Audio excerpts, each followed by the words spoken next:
पाहिजे. नुसतीच भरता आली पाहिजे तसं नाही, तर ती पूर्ण कशी होतील याचा विचार करता आला पाहिजे.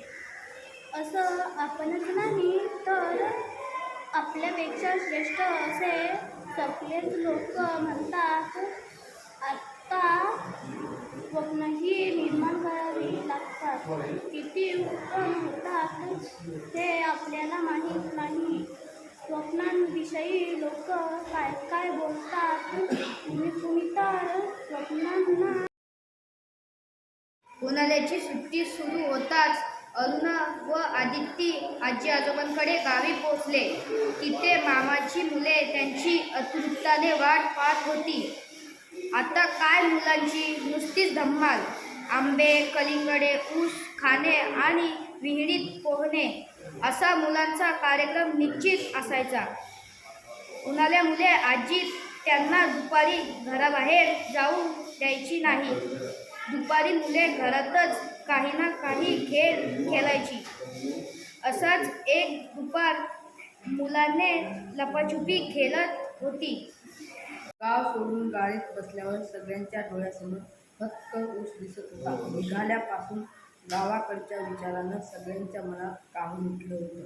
परक्या गावात आपण केव्हा आलो हे तारा आणि शंकरला उमगलंच नाही. सगळ्या तोंडीवाल्यांनी मराठी शाळेजवळच्या मोकळ्या जागेत गाड्या सोडल्या. बैलांच्या मानेवरचं जू खाली ठेवताच सगळी बैलं शेपटी अंगावर मारत अंग खाजवायला लागली. बायकांनी गाडीजवळ चुली पेटवल्या. बाप्या माणसांनी बैल अन पोरांनी बादल्या कळशा घेतल्या व नदीवर गेली. दामूनही आपली बैल नदीवरून पाणी पाजून आणली. मीरा अन वसंतनंही त्या आजोबांच्या मांडीवर बसून लहानगे भाऊ सतत स्वातंत्र्य लढाईविषयीच्या कथा ऐकत असत. भाऊ हे आजोबांचे तसेच आईचेही लाडके होते. भाऊ प्राथमिक शाळेत जाऊ लागले तसे त्यांचे मित्रमंडळ वाढू लागले. भाऊ व त्यांच्या साऱ्या मित्रांची मांडीवरच्या खोलीत बंद दाराआड बसून काहीतरी खलबत चालायची. इंग्रजांना व त्यांच्या सैन्याला कसं पळवून लावता येईल याचे डावपेच ते आखत असत. लहानपणापासून इंग्रज सरकार एक छोटे से घर में दादी माँ रहती थी. यो तो वह निष्पट अकेली थी. फिर भी घर आबाद था. उनका रोज सुबह दादी माँ उठती, घर बुआती, सवारती, आंगन में आसन धरती, खाना बनाती, खाती, परिवारजनों से बतियाती, रात होती सो जाती. दिन मजे से गुजर रहे थे. परिवारजन फल फूल रहते थे.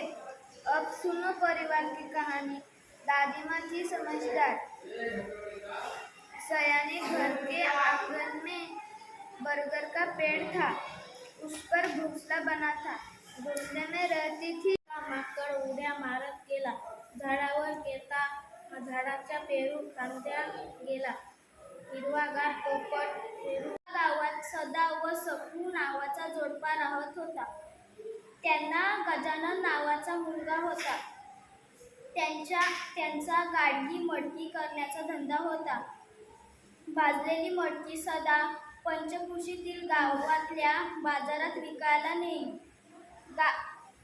गाढवाच्या पाठीवर मडकी ठेवून ते थकत तो बाजाराला जायचा आणि येताना त्याच्या पाठीवर एक होती मुलगी. तिचे नाव लीला होती. ती चौकीदारांना मोठी भारी खोडकर. लोकांना त्रास द्यावा असे तिला नाही वाटायचे, पण तिला खोड्या काढण्याची भारी हौस होती. स्वतःच्या मनात येईल ते करायची तिला इच्छा असायची. त्यासाठी मजेशीर युक्त्या शोधायची. तिचे घर होते गावाच्या एका टोकाला. तिच्या घराच्या मागील वावराच्या बाजूला थोडेसे चालत गेले की नदी होती. एक दिवशी लीलाला बर्फाचा गोळा खावासा वाटला. आई म्हणाली नको खाऊ. ताई म्हणाली नको खाऊ. माई म्हणजे तिची आजी म्हणाली लीला ग लीला नको खाऊ गोळा. दुखेल तुझा गळा. सगळं पाणी होईल नाकात गोळा. आता काय करावे बरे. लीला विचारली मुलगी. तिचे नाव लीला होते. ती होती चौथीत अन भारी खोडकर होती. लोकांना त्रास द्याव्या असे तिला वाटत नसे, पण तिला खोड्या काढण्याची भारी हौस होती. स्वतःच्या मनात येईल ते ती करायची. तिला स्वच्छ. माझी आई माझ्यासाठी काही फळे कापते. पहिल्यांदा मी केळीचे काही तुकडे घेतो. नंतर मी सफरचंदाचे तुकडे त्यामध्ये मिसळतो. त्यानंतर मी पपईचे तुकडे त्यामध्ये टाकतो. त्यानंतर द्राक्षाच्या घडातून काही द्राक्षे टाकतो. शेवटी चिमूटभर मीठ टाकून त्यात लिंबू पिळतो. एका जागी बसून आहे. सदा व सपू नावाचे जोडपे राहत होते. त्यांना गजानन नावाचा मुलगा होता. त्यांच्या गाडगी मडकी करण्याचा धंदा होता. भाजलेली मडकी सदा पंचक्रोशीतील गावातल्या बाजारात विकायला नेई. गाढवाच्या पाठीवर मडकी ठेवून ते हाकत हाकत तो बाजाराला जायचा आणि येताना त्यांच्या पाठीवर बसून यायचा. कधी कधी एखाद्या बाजारात मडकी शिल्लक राहत असत. ती तो कुण्या ओळखीच्या घरी ठेवायचा. सदाच्या व्यवस्थित चाललेलं होतं. आठवड्यातून 2 महिन्याला आला. सातपुड्याने 2 मोठे सुरवंट गवतावर बसले. बका बका पाने खाऊन सुस्त होऊन पडले. एक लंबू जिराफ झाडाजवळ आला.